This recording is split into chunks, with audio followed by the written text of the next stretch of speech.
The circuit of Speedworld Bruck in Austria is host to the opening round of the Central and Eastern European Rotax Karting Championships, and in this report we're looking at the Masters class for drivers aged 32 and above.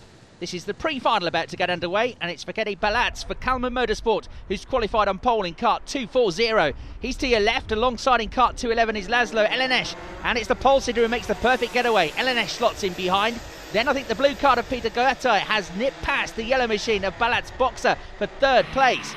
Clean start, all 19 karts safely through the first couple of corners, and yes, it is Fekete Balatz from Laszlo Ellenes, Peter Goethe and Balatz Boxer. Kart 299, Fodor Getzer, I reckon is fifth. And then it looks like Gabor Bognar has made a very good start, moving from 11th on the grid straight up to 6th place. He's in the black race suit, driving kart 250. Fekete Balatz took pole position by a pretty healthy 0.2 of a second, but then the next 7 karts in qualifying were all covered by another 0.2 of a second. So we're expecting a tight battle here. And here they come to complete the end of lap 1, the 2 front row qualifiers, building an early advantage over third place. Gap back to 4th place, but then we got 4 or 5 karts all running nose to tail in the battle for 5th. All of these karts running the same 125cc Rotax Max 2-stroke engine, so in theory they've all got the same amount of power. Emphasis is therefore on setup and driver ability. Right, 6th place is still being held by kart 250, the fast starting Gabor Bognar. Just behind is the 204 kart of Adam Tucson, coming under attack from 280, Lucas Bock, who got a better exit from the hairpin. Tucson holds onto the place. Right behind the pair of them is 271, Attila Virag, and as you can see, it's getting very, very congested in the middle of the pack. No such worries for the race leader, but the gap from second to third has definitely reduced on this lap as the 275 kart of Peter Goethe begins to close up to Ellenes. Slightly quicker than them both, I reckon, is Balatz Boxer in the yellow kart for the Soproni AMSE kart squad. And under braking for the hairpin, the gap comes down again, although the 211 kart of Ellenes is a little quicker out of the corner. Number 299, Fodor Getzer, also looks to have good pace at the moment, so he could potentially make this a 4-way fight for second place. And even as far down as 10th or 11th, you've got to say there's a pretty similar pace to the leading group.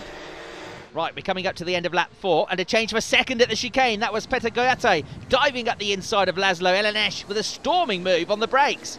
Now, can he do anything about the race leader? Well, he's got time, but Fekete is already about 2 seconds clear. So this is an important lap for the new second place man. He needs to break clear of the others, because if he gets sucked back into a battle, they're going to start swapping places again, and they can all kiss goodbye to the race leader. There he is, hitherto untroubled, having led this race from pole into the hairpin, and Fodor Getzer has a big go at Balatz Boxer. Pretty sure they touch wheels. Getzer slows on the exit. Bognar drives past, so does Miroslav Pekka. Now, has Getzer got a problem? Well, he looks okay now. And I think it was just the contact that bogged him down mid-corner, which is why it took him an eternity to accelerate out of the hairpin. Now, if anything, Fekete's lead has grown slightly on that lap. And we've got Ellenes challenging Goethe down the inside, and the 211 kart moves back to second. He was pretty wide on the exit to turn 1, but closed the door just in time to make the move stick.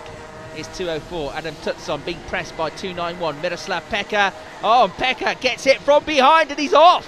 Well, I bet he didn't know what hit him there. The culprit was Lucas Bock in kart 280, who was miles back going into the corner, completely outbraked himself and absolutely clattered into the back of poor old Miroslav. I think he may have taken a blow to the right shoulder as Bock's kart launched on top of him as well. Pekka has at least got going again. Meanwhile, this is the battle for 5th, and he's having another go at the hairpin. Again, he makes contact with Balatz Boxer, and again they bang wheels. So Adam Tucson in kart 204 drives past the pair of them, and very gratefully picks up 2 easy positions. There was some gesticulation from Getzer, who was not happy with Boxer, but to be fair to Boxer, he was probably getting a bit fed up of being bashed out of the way at the hairpin. Anyway, Fodor Getzer is still on the move, and here he comes again. This time he retakes Tucson, who gave him plenty of room, and thus any chance of contact was avoided that time around. There's a battle that's quite a long way down the order. It's for 16, but nonetheless a good scrap, and now 296 Gabor Georgi passes 276 Tibor Gonchi into the hairpin, but he's got a poor exit. Tibor bounces up and down in his seat, but much to his frustration, it doesn't work. Meanwhile, there's the flag, and it's been a dominant victory for Balatz Fekete, who is going to be almost 5 seconds clear of second place. That goes to Laszlo Ellenes. Peter Goethe only just ahead of Gabor Bognar for third, with Fodor Getzer and Adam Tucson completing the top 6.